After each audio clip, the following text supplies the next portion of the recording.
दिनै आसामावहाय जि मेट्रिक आनजादनि जि रिजाल्ट होबाय बे रिजाल्टखौ आङो खुसि मोनदों। दिनै गिबिसिन हिसाबै क'क्राझार हायार सेकेन्डारि स्कुलावहाय देग्लाय जि मेट्रिकनि सेन्टार लाबोदोंमोन आरो बेवहाय गासै एपियार जादोंमोन 328 बिजाथिफोरा बेवहाय मेट्रिकखौ होदोंमोन आरो बिनिनो पास जानो हादों 229 गथ'फोरा पास खालामनो हादों। बिनिनो फार्स्ट डिभिजन मोनदों 35 जना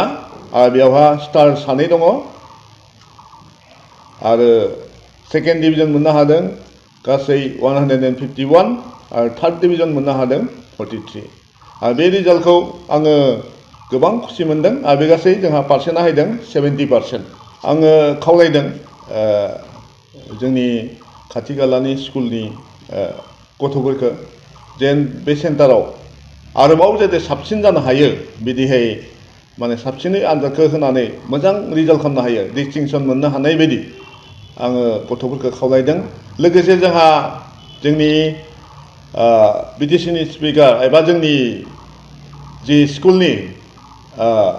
SMDCनि आफादगिरि बिथां त्रिदिप दैमारिया मोनसे माबा होना दोनदों जायनो बेयाव टपार जायो बे सेन्टाराव बेनो 20,000 आरो सेकेन्डनो 15,000 आरो थार्डनो 10,000 होगोन होननानै बुंथिनाय होनाय दङ आरो बेखौ साननैसो उनावनो बेखौ होनाय जागोन आरो बेदि होनानै जोङो आरो बांसिनै जाहाथे पास खालामनो हायो बेखौ जोङो माने फोसावनाय जागोन। बे जोंनि बावहाय बर' मिडियामा बांसिन साबसिन खालामदों रिजाल्टखौ खिन्थु एसामिस मिडियामनिया फ्रायानो फेल जादों माने पास खालामनो हायाखै आरो बेखौ आरो मा बुंनो दा माबाखौ माने साबसिनै बिसोरबो जाहाथे पास खालामनो हायो जोंनि बेबस्था लानो जों सेस्था खालामगोन।